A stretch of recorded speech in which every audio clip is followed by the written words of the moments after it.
ಪಾಪಗಳು ಪರಿಹಾರವಾಗಬೇಕೆಂಬುದಾಗಿ ಯೇಸು ಶಿಲುಬೆ ಮೇಲೆ ತನ್ನ ಪ್ರಾಣವನ್ನೇ ಕೊಟ್ಟರು.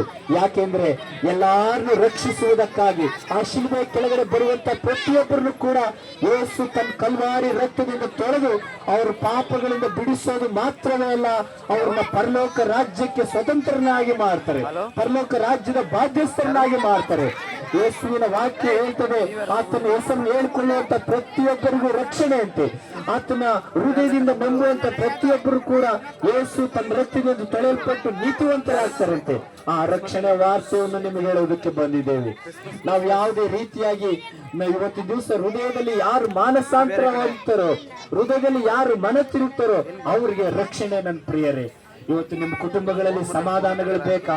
ನಿಮ್ಮ ಬಾಳ್ನಲ್ಲಿ ಸಮಾಧಾನಗಳು ಬೇಕಾ? ನಿಮ್ಮ ಬಾಳಲ್ಲಿ ಆಶೀರ್ವಾದಗಳು ಬೇಕಾ? ನಿತ್ಯ ಜೀವ, ನಿಮ್ಮ ಪಾಪಗಳು ತೊಳೆಯಲ್ಪಟ್ಟು ನಿತ್ಯ ಜೀವವನ್ನು ಹೊಂದಬೇಕಾ? ನೀವು ಹೃದಯದಿಂದ ಯೇಸುವನ್ನು ಕೂಗೋದಾದ್ರೆ ನಿಮ್ಮ ಮನೆಗಳಲ್ಲೇನೆ ನೀವು ಹೃದಯದಲ್ಲಿ ಅನೇಕ ಭಾರಗಳಿರ್ಬೋದು.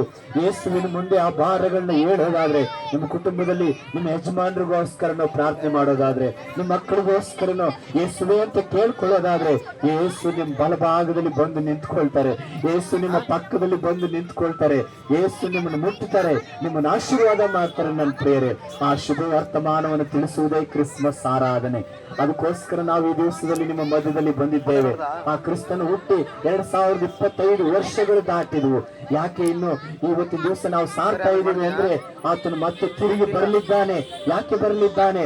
ಒಬ್ಬೊಬ್ಬರನ್ನು ಕೂಡ ಪರಲೋಕ ರಾಜ್ಯಕ್ಕೆ ಕರೆದುಕೊಂಡು ಹೋಗುವುದಕ್ಕೋಸ್ಕರ ಬರಲಿದ್ದಾನೆ. ಈ ಭೂಮಿ ನಿರಂತರ ಅಲ್ಲ, ನಮ್ಮದು ಪರದೇಶಿ ಪರಲೋಕ. ನಾವು ಈ ಭೂಮಿ ಮೇಲೆ ಪ್ರವಾಸಿಗಳಾಗಿದ್ದೇವೆ. ನಮ್ಮ ಆತ್ಮ ನಿತ್ಯವಾಗಿ ಜೀವಿಸುವಂತದ್ದಾಗಿದೆ. ಆದ್ರಿಂದ ಈ ಲೋಕದಲ್ಲಿ ಇರುವಂತ ಜೀವಿತನ ತುಂಬಾ ಪಾಪದಲ್ಲಿ ಜೀವಿಸಬಾರ್ದು. ನಾವು ಕುಡಿಯುವಂಥದ್ದು, ಅನೇಕ ಪಾಪದ ಕಾರ್ಯಗಳು ಮಾಡುವಂಥದ್ದು, ಆಗ ನಮ್ಮ ಆತ್ಮ ನರಕಕ್ಕೆ ಹೋಗುವಂತದ್ದಾಗಿರ್ತದೆ. ಆದ್ರಿಂದ ನನ್ನ ಪ್ರಿಯರೇ, ಈ ಕ್ರಿಸ್ಮಸ್, ಈ ಒಂದು ಶುಭ ವರ್ತಮಾನ ಯಾರಿಗೆ ಅಂದ್ರೆ, ಯೇಸು ಗೋದಲಿಯಲ್ಲಿ ಜನಿಸಿ ಬಂದ್ರು. ಯಾಕೆ ಅಂದ್ರೆ ಅದರ ಸೂಚನೆ ಏನಂದ್ರೆ, ಬಡವರ ಪರವಾಗಿ ನಾನಿದ್ದೇನೆ ಎಂಬುದಾಗಿ ಸೂಚನೆ. ಆದ್ರಿಂದ ಯೇಸು ನಿಮ್ಮ ಪರವಾಗಿದ್ದಾರೆ ಅನ್ನೋದನ್ನ ನಾವು ಸಾರುವುದಕ್ಕೋಸ್ಕರ ಬಂದಿದ್ದೇವೆ. ಯೇಸು ನಿಮ್ಮ ಮನೆಯಲ್ಲಿ ಜನಿಸಿ ಬರ್ತಾರೆ. ನಾವು ಒಂದು ನಿಮಿಷ ನಾವು ಈ ಕ್ರಿಸ್ಮಸ್ ಆರಾಧನೆಯಲ್ಲಿ ನಾವು ಕೇಕ್ ಕಟ್ ಮಾಡುವಂತವರಾಗಿರ್ತೇವೆ. ನೀವು ಸಂತೋಷದಿಂದ ಹಾಗೆ ನೀವು ಆಶೀರ್ವದಿಸಿ ನಾವೆಲ್ಲರೂ ಪ್ರಾರ್ಥನೆ ಮಾಡುವಂತವರಾಗಿರೋಣ. S Jesus.